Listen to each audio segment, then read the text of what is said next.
All right. So any questions? Yep. This is a question, practical. What language did he write in? Lama Tsongkhapa? Yeah. Oh, Tibetan. Okay. So, I mean, one of the things that I'm a language idiot, so these are always trash questions to me. Like, the Eskimos have like 27 words for the word snow. We have maybe 2 or 3 in English. Is it possible that one of the reasons we have such a hard time grasping what you were, I mean, that paragraph you just read, I reread it again, and I maybe understand it intellectually, but how you actually implement it, I have no idea. Could it be a function of language? That the Tibetan language is just much more sophisticated in these areas of subtle differences? First of all, yeah, I think Tibetan language, I mean, if you look at the history of Tibetan language, it is better for this purpose. And part of that is that, the written language, right, of Tibet, which is obviously what I was writing, was developed specifically for the purpose of translating Buddhist texts from Sanskrit. And they actually created a kind of standardized lexicon of different Sanskrit terms, what they would be in Tibetan. Whereas English translators, if you read, actually it's quite difficult still, right? I mean, you have to have a kind of flexibility, because if you read 4 different translators, you'll find 4 different words for the same Tibetan word, for example.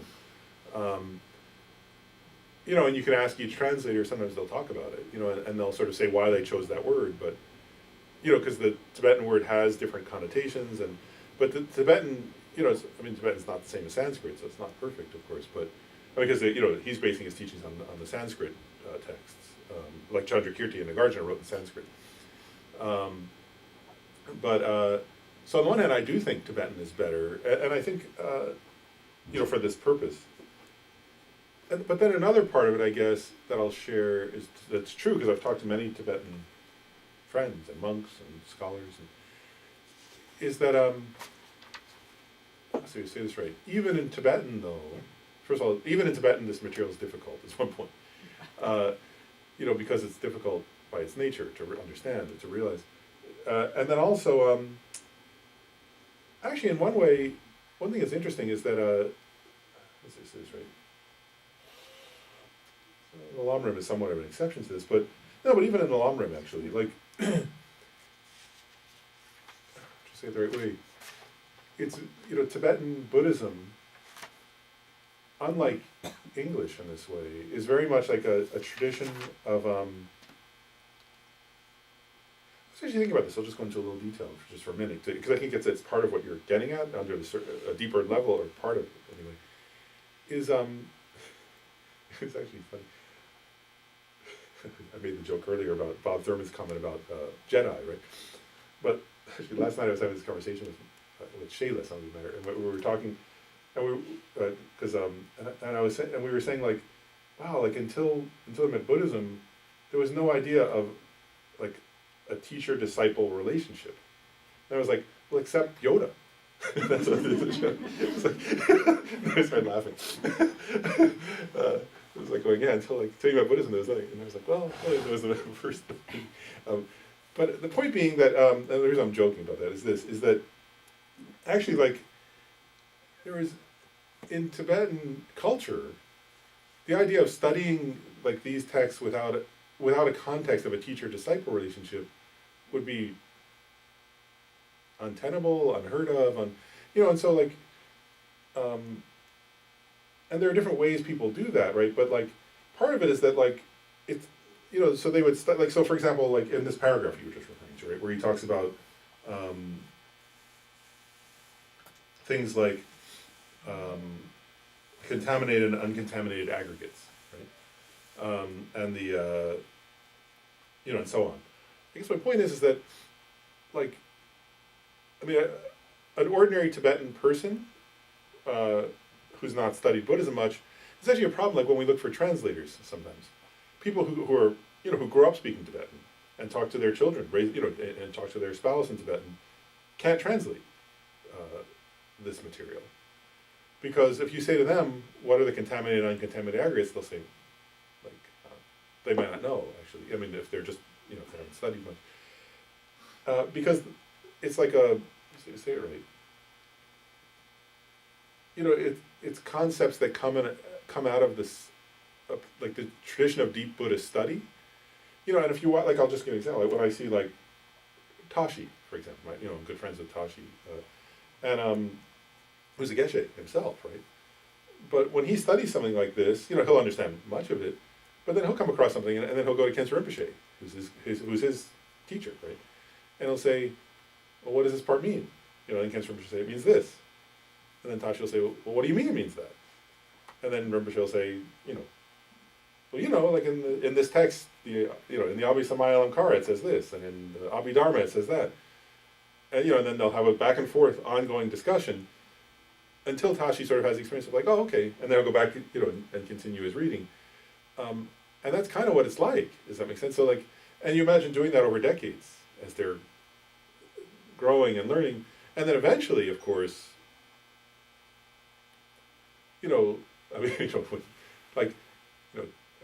Ken Shrimshire doesn't go to anybody with those questions anymore, but as a young person, he did too, obviously. So it's this context of where they would study that, and then they would go and debate, in debate courtyards and so on. So they're, so these texts are read in a context, is my point. And for us, I think, so I guess my point in terms of the language is, some of the language is kind of codified almost. And there are many of the texts where, like, actually many Tibetans have told me this, when they would study certain texts, they would say, oh, I want to read, like, if they're bilingual, they would say, well, if I just want to understand it easily, I'll read the English. Because English translators have to make it understandable to a reader, right? Whereas the actual Tibetan texts aren't necessarily designed to be understandable to a reader. They're sometimes, like, codified, in a sense, and you have to have commentaries and lamas there in order to understand them.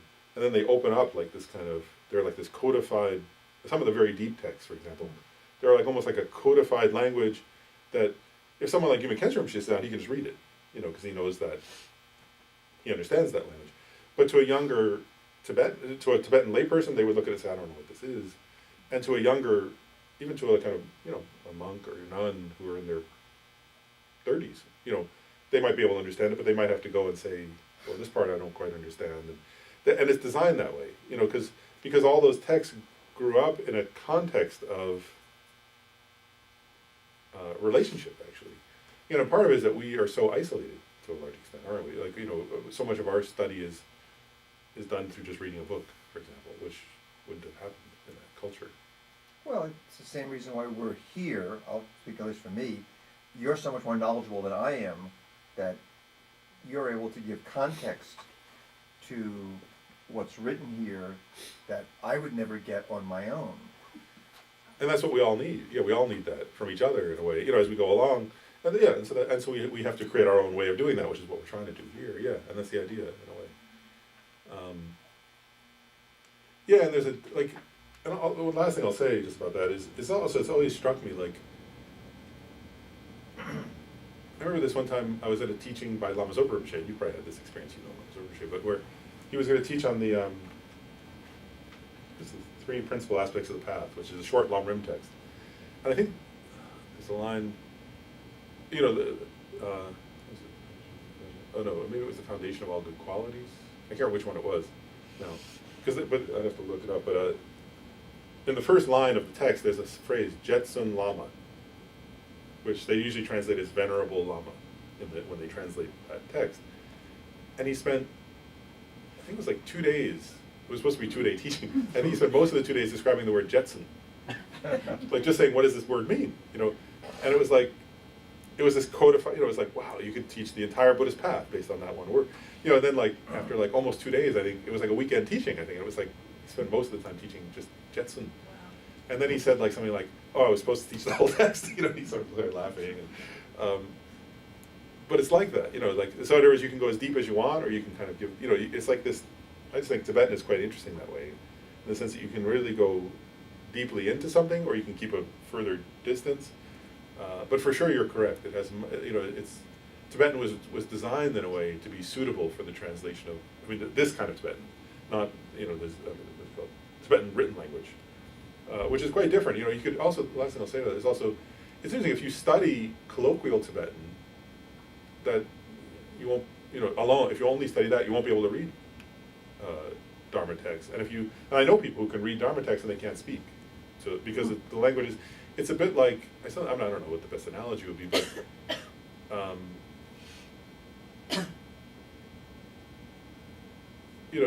say right, I don't think there's really an analogy. It's more different, I think, even than Shakespearean English and modern English. But they're quite different in that sense. I can't think of a good analogy for English, but I think they're a bit more different. If you think of like reading Shakespeare and then having a conversation on the street, I think written Tibetan and spoken Tibetan are a bit more different than that even.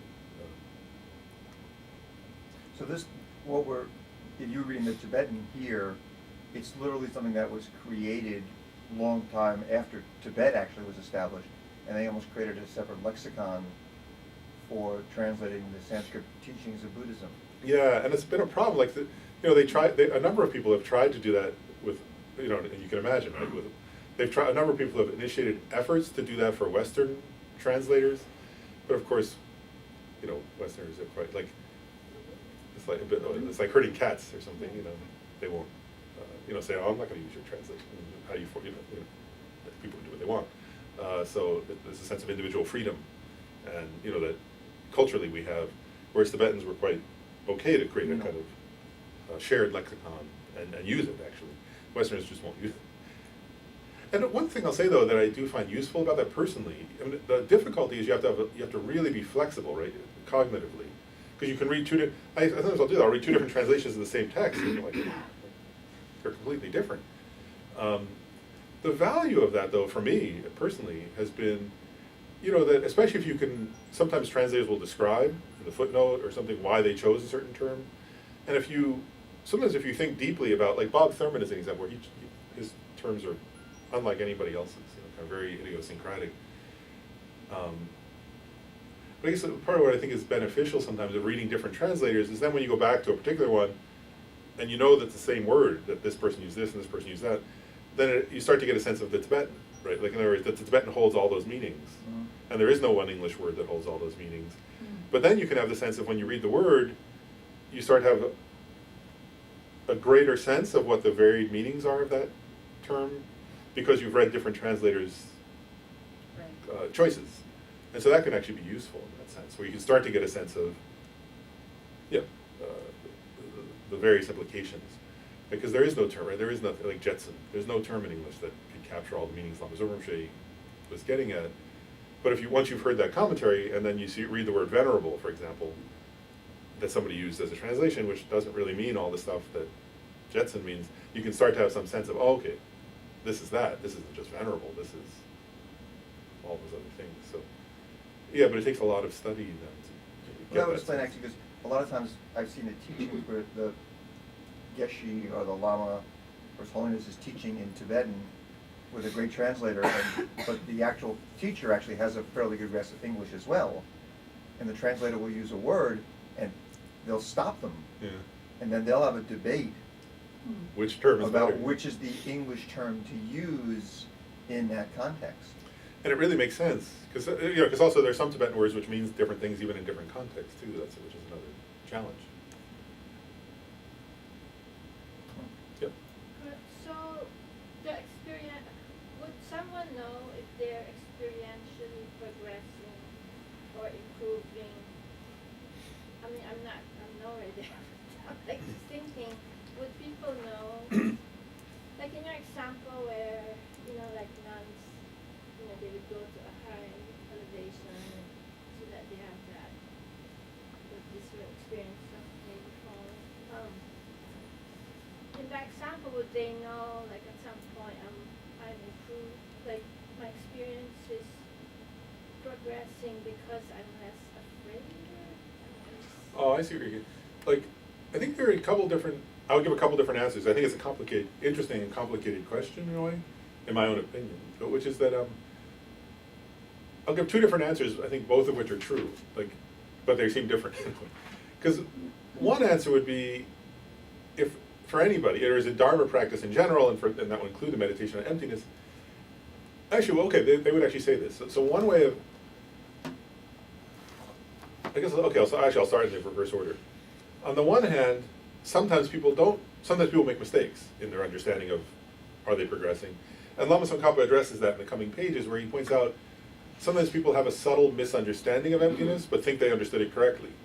Or they have some kind of, at one point in here, he'll say this thing, he'll say people have such and such experience, and he goes, but everybody has that experience, that's not even close to emptiness, but then people think they're experiencing it, things like that. So on the one hand, Lama Tsongkhapa gives many examples in this book where he talks about how he's really getting at like how his own contemporaries, other Tibetan practitioners, had sort of had some kind of experience and then thought that was a correct understanding of emptiness. And then of course if they identify with that and just stay with that and then don't keep working at it, then that becomes like almost like an off-ramp on the path where they get stuck or something. So in one way there's a danger in that. And he addresses that. Really. He does that. I also remember in the section on calm abiding he did that, where he said like people can have a subtle kind of sinking mind that's very peaceful. And if they just stay in that and they don't recognize it's subtle sinking, they will never achieve calm abiding. Because if they recognize that, it's a normal thing that can happen on the way. But if the practitioner recognizes that, that's not about emptiness, but it's just an example, then they would recognize it and go, oh, okay, that's this, and then they can keep progressing. But if they misidentify where they're at, then of course they don't know how to apply an antidote and keep going. So that's the danger. But then what the lamas and the tradition say, that more directly I think answers your question in a positive way, is the way to tell if the person's progressing. There are a couple different ways, I guess, that they would do that. But the main one, they say actually in the Lojong teachings, it says there's an external and an internal. So in one sense, one way to do it is, of course, you can go check with the teacher and say, oh, is my correct teaching, is my understanding correct? And describe it and then give you feedback. Of course, that helps. But they actually say there's a way to check for yourself. And it gets at the essence of this with emptiness. And it would be this. It would be, on the one hand, if your meditation, accords, in one way, it accords with the teachings, right? So you're meditating on what you've studied, and it sort of fits with what you understand of what you've studied about emptiness. But at the same time, your mental afflictions are getting less, and your carefulness with karma is becoming more. So in other words, because what they say is, if you're meditating on emptiness and you find yourself either having more mental afflictions, well then you know you're wrong. You're on the wrong track. Also, if you're meditating on emptiness and you find yourself being less careful about karma, being less careful about ethics, then that would be a sign that you've gone on a wrong path, right? That you're not progressing. Whereas what they say is if a person is meditating on emptiness and then their appreciation of dependent arising, right, which means their appreciation of karma, of ethical behavior, and then also if their mental afflictions are decreasing, then that person could have those are reasonable internal signs to go, well then that's the right sign. So that would be, I think, a very good sign, isn't it? So if you find that before I was more, so if you're meditating on emptiness and you find your desire decreasing, or your anger decreasing, and your pride decreasing, those are good signs, right? Whereas if you found you were meditating on emptiness and then you started feeling, oh, I'm very special, I really understand emptiness quite well, then that would be a bad sign, wouldn't it? So it'd be the mental afflictions decreasing, but also very important is this idea of ethics and karma, and if that's becoming more and more careful in a way, then that's a good sign. Hey, so Lawrence, so is that, so if a person realizes emptiness, is that what you're getting at?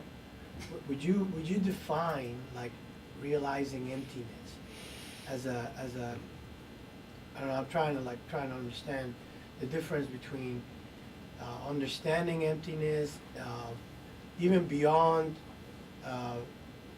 just the mere analytical understanding, but what is that difference when you realize emptiness? Is it does nature changes? What happens? What is that? What is it to realize emptiness? If you can sort of get at that, explain that. Yeah, I've often wondered that. And so, I mean, and I've heard Ken Rinpoche talk about it. I've asked him about it because I was kind of trying to understand the differences, and you know, differentiate like so. Probably the most useful way to understand that is that there's this teaching, and I haven't looked at it in a long time, but in the teachings on valid cognition, or pramana, you know, so we call it, yeah, pramana, valid cognition, in Buddhist psychology, Buddhist philosophy, like, there they get it they have like a systematized sort of sequence, right? And so,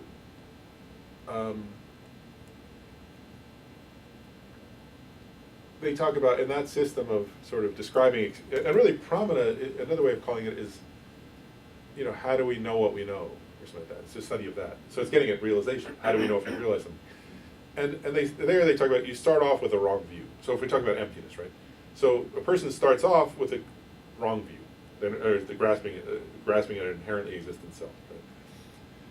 And then, I want to go through a few, I'm not going to cover it in all detail, but I'll go through a few steps. Like, there's a famous quote from Arya Deva, who is direct disciple of Nagarjuna. And he says, you've heard it probably, he says, when you're studying emptiness, he has this line, he says, even a mere doubt tears samsara, even a mere doubt about this topic, emptiness, tears samsara to shreds. And what he's getting at there is not a realization yet, which is interesting, right? He's saying it tears samsara to shreds, but it's not a realization. But then when they comment on it, they actually say, well, after you have a wrong view, you know, then there is doubt.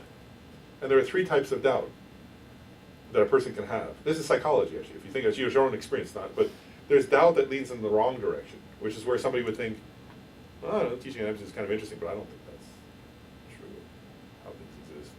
And then there's even doubt, where you hear us teaching on emptiness, and actually many people say, it's like, well, I don't really know. You know, that's kind of interesting, but I'm not, you know, it's interesting, but I don't really know. It's even. You're not sure which way to go, you know. And then there's what they call doubt leading in the right direction. And that's where actually a person can have that. What Arya Deva is getting at is like, if you're sitting and listening over and over again, so it's only the Dalai Lama teach on emptiness, right? And then there might come a point where you're really thinking deeply about what the Dalai Lama is saying, and you're reading his books, and you're thinking about it a lot. This is something we can have the experience, right? Where you keep like thinking and thinking deeply about emptiness and the way the Dalai Lama or Khenpo Rinpoche or somebody's teaching it. And then there comes a point where you think, I think that's really the truth of how things are. Seems like it. I'm not really sure, I don't totally understand it, but it seems like that's describing, that really makes sense. You know, and like the person would have this experience of like doubt leading in the correct direction. They don't really understand it yet. It's not totally clear to them, but they've done a lot of, at that point the person would have had to do a lot of study and a lot of thinking, right? And they're at this point of doubt leading in, and that's the state of mind. And what they say in the commentary, that what Arya Deva is getting at is that. When the person reaches that point, they're not realized emptiness yet, but they have a doubt that's heading in the right direction. And Arya Deva says that tears samsara to shreds. Because that's like what he's getting at in a way is that's the person's turning towards emptiness, right? Which if they keep going in that direction, eventually they're going to realize it and eventually achieve liberation. After that comes still not realized emptiness. After that's doubt leading in the right direction, there's a state that they call, there are different translations, but I think it's called a correct presumption. And that's where the person's gone beyond that doubt, where they've kept studying and kept thinking. At this point, they have to have meditated quite a bit, you know, themselves, like contemplated deeply. And they come to a point where they would say, and to themselves, not to somebody, it doesn't matter if they say it to somebody else, but the person internally would say, wow, like I've meditated so much on emptiness, that's how things are. You know, like they haven't had a realization yet, but they have a conviction in a way. You know, a kind of conviction that emptiness is true, and so it's a kind of correct presumption or correct belief, you'd say, or correct belief in emptiness. It's come about through a kind of reasoning, but it's not still like if that person were challenged by somebody who is a very good philosopher, they might say, well, I can't really prove it. But then they would go back and they would look in the book or something and say, oh, but I really believe, no, this is true. You know, like they have a kind of correct belief or correct presumption or correct kind of faith almost or something that's come about through a kind of reasoning but isn't yet a realization. Does that make sense? I'm just describing a process a person might go through. Now that person, if they continue meditating on emptiness again and again and again after that, in this kind of way I was describing, where it's visceral and it's experiential. So you can see how it's gone from a kind of intellectual level to a deeper and deeper kind of conviction or experience through a process of study and contemplation and reasoning and meditation and so on. But then what Khenpo Rinpoche said, this is starting, now I can finally answer your question. What Khenpo Rinpoche said was that he said, then there comes a point where, and this is, they call it the next step, if you go through these steps of the pramana, is what they call a correct, like a valid cognition, a valid conceptual cognition, I'll call it. That's a realization. It's not yet non-conceptual, but it's a realization of emptiness. And what Khenpo Rinpoche said was, so it's not the direct realization of emptiness. That's the last one in the sequence. And that'll come later. And they actually happen sequentially. So the person first has a correct conceptual realization or a correct valid cognition through conceptual reasoning. And that's where the person, again, it comes about, they say, through a sign. So at that point, the person's been, you can imagine, and actually there are many stories like this in Buddhist texts, where, so this person's been meditating and contemplating and studying, and I'll give a couple, well, first I'll say what Khenpo Rinpoche said, and then I'll give a couple of examples, historical examples of this. But what Khenpo Rinpoche said is, so that person they come to a valid cognition. In other words, and part of the definition of a valid cognition is it's incontrovertible. So for that, it means nobody else, at that point, the person realized it through their own inner, it's not through the power of somebody else's words, it's not through the power of a book, it's not through the power of their teachers telling them something, it's through an inner process of their own valid reasoning and valid process of analysis. And part of the incontrovertible means, at that point, if somebody else right after that said, anytime after that, said to them, no, emptiness is not true, it would be like, if somebody said to you, I don't know, Gabe's history, if somebody said to you, you were never in the army, right? Like, it'll be like, I don't care. Like, it wouldn't be like, oh, wow, am I confused? It'd be like, your own story, Like, you have a direct, you have your own, or if somebody were to say, to you, you don't have a daughter. It's like, you have, it's like, it's that, what's the right to say, right? It's incontrovertible. Nobody can convince you otherwise. That's my point. Because you know from your own experience at that point. That's one point about it. But what Khenpo Rinpoche said is, he said, at that one way to tell that it's that. So one way to tell is it's incontrovertible. Another is it's a powerful. He said, Khenpo Rinpoche said, it's an extremely powerful experience for that person. Like it's like what Lama Tsongkhapa was saying, where he says, what was the phrase he used? I'm not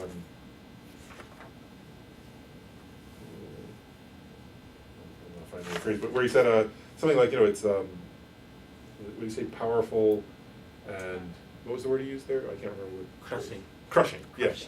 That it feels like a crushing experience. Not crushing in the negative sense, but like, he's trying to say it's like this powerful experience. And what Khenpo Rinpoche said about it is, he said, for that person, he said, after that, all the things that ordinarily bother people and used to bother them don't bother them anymore. So that person still has mental afflictions. They're not free from all the mental afflictions or anything like that. He said, but like, where before, and it's not just one thing. He was saying like, all the stuff that ordinary, like, so in other words, like, that person recognizes, for that person there comes, which we're going to get to in the next section, all the appearances in life from that point forward start to seem illusion-like. In other words, where he said for that person, if you lost a bunch of money, he gave these examples, he said, for any person, if they lose a bunch of money, right, like they're half their savings or something, they get upset. However much they are, whether they're poor or rich, if you lose half your savings, you usually get upset. Whereas for that person, it would be like, after you woke up in a dream, if you had a dream of losing the money and then you woke up, and you woke up and you thought, oh, in my dream I lost half my money. Huh, isn't that funny? He said that person would experience the actual, in daily life, their loss of money that way. Or if something bad happened to them, they would experience it, they would be as upset as you would be if you had a dream of something bad happening to you and you woke up. It's like an analogy, I think. Mm-hmm. There is, the emotional experience, they're no longer, all those things no longer bother them in the same way. and they also have, as we were saying earlier to Cynthia's question, they also have this deeper and deeper appreciation of karma. So they're on the one hand, they're much more careful with karma, and they're much more ethical, and at the same time, the things that upset them before they had that realization, and things that upset ordinary people, seem light to them. That was another way Ken Srimsky, I think, described it. He said, what seemed very heavy before now seems very light, like no big deal, like just very, and it doesn't go away. It's not like, cause some people have that experience where like for a couple days they have some kind of thing, and this is free, like they sometimes call it goosebumps experience or something. It's not the real experience. The real experience, it's a stable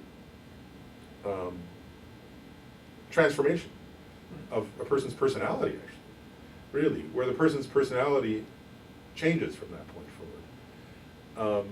And so that's a realization. In other words, the person has realized emptiness conceptually at that point, right? And then what they say is that person, if they continue then to meditate on that, on what they've now realized, because they have a correct realization of emptiness, so now that becomes the basis of their meditation.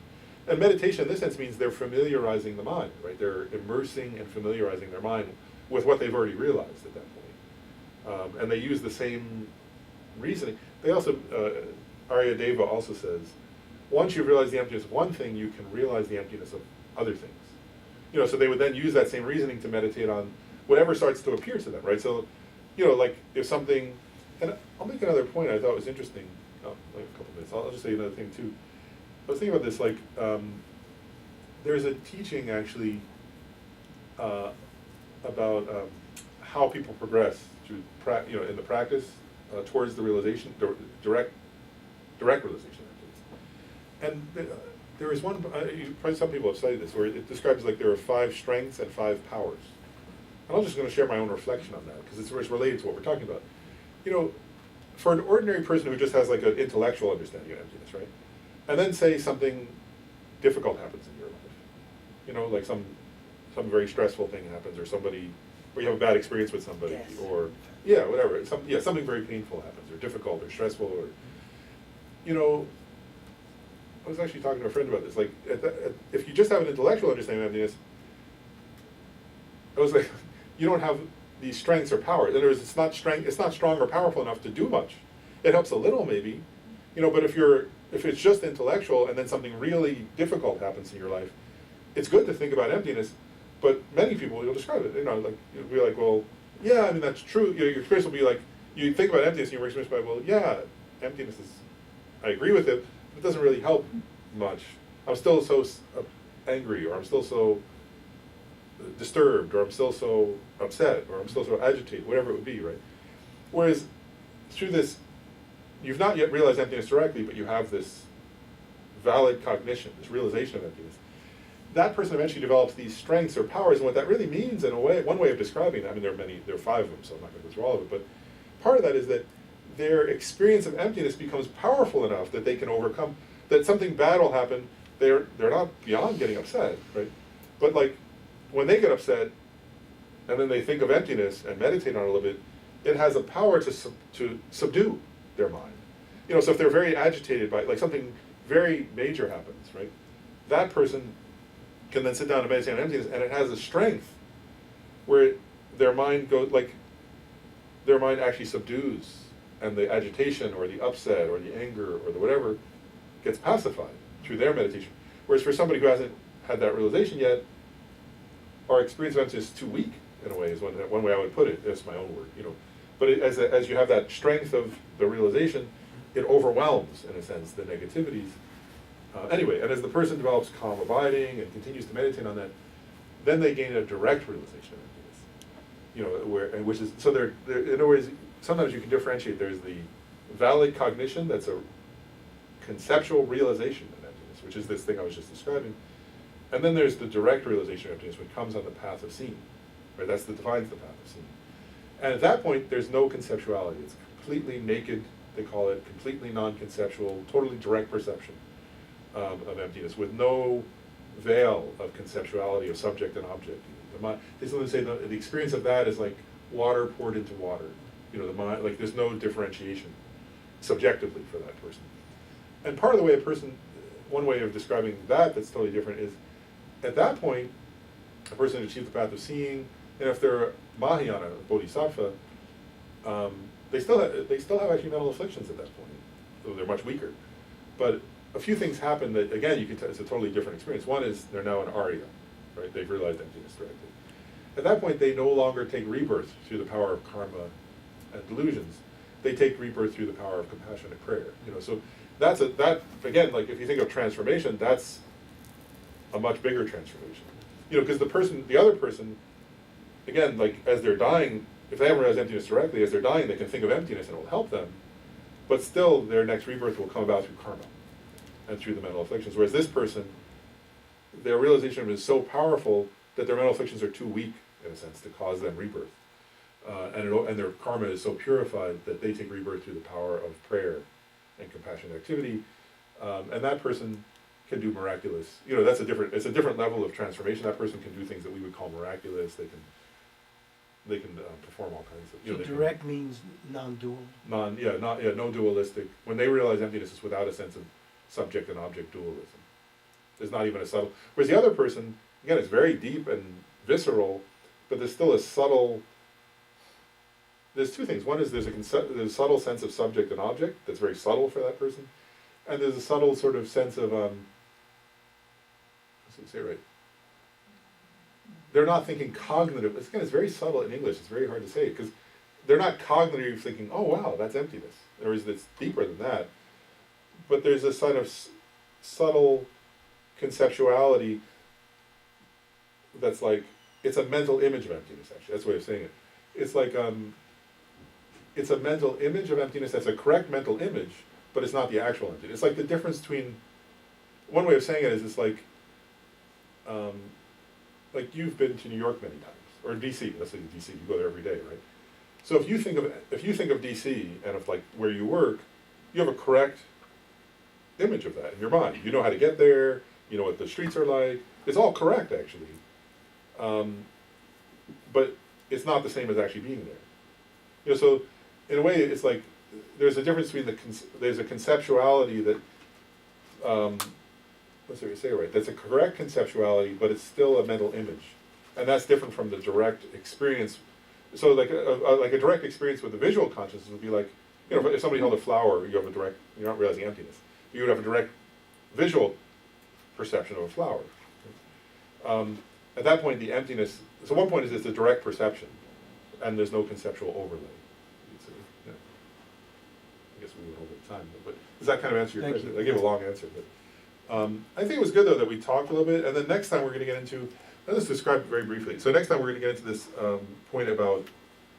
He says, showing how in dependence upon that persons appear like an illusion, and this can also get further into what you were asking, Cynthia, in a way, which is, how do you know if you're doing it correctly? And Lama Tsongkhapa is going to get into, because there's this teaching, right, that then things appear as illusion-like, and this is one thing that's so beautiful. I mean, Lama Tsongkhapa has many beautiful things about it, but one of them is this, is he really gets into, one is, what does that mean? But another is that it's getting to this point that I was getting about ethics in a way. That illusion-like means how things do exist, but they don't exist as they appear, right? And so it's going to get further into this point about that it's not nihilism, right? That emptiness is not a nihilistic experience of nothing exists.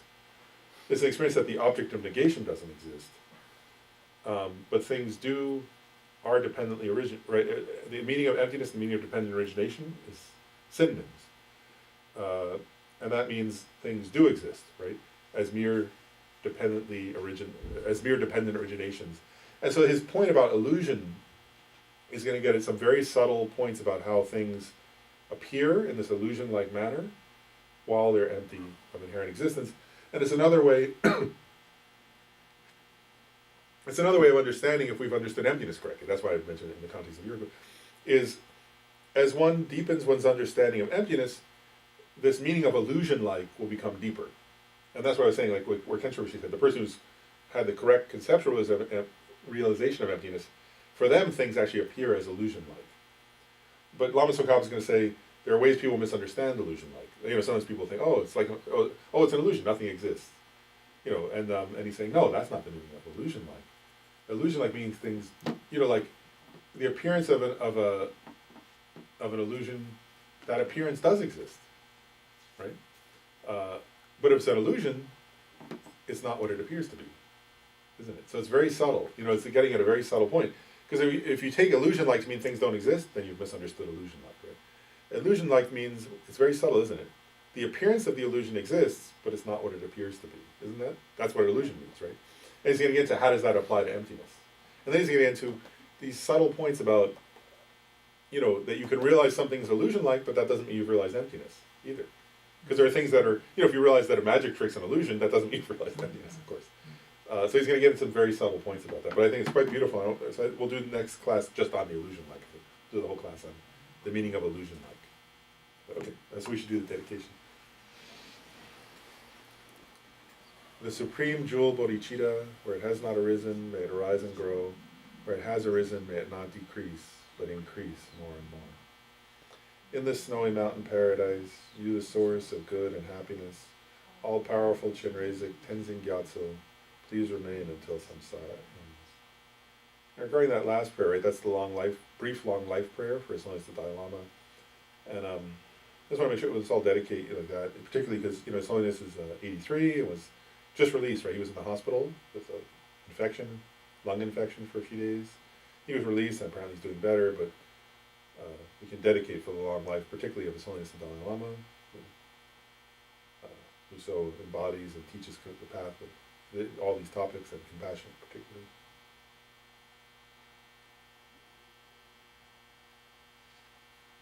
Thanks. Thank you.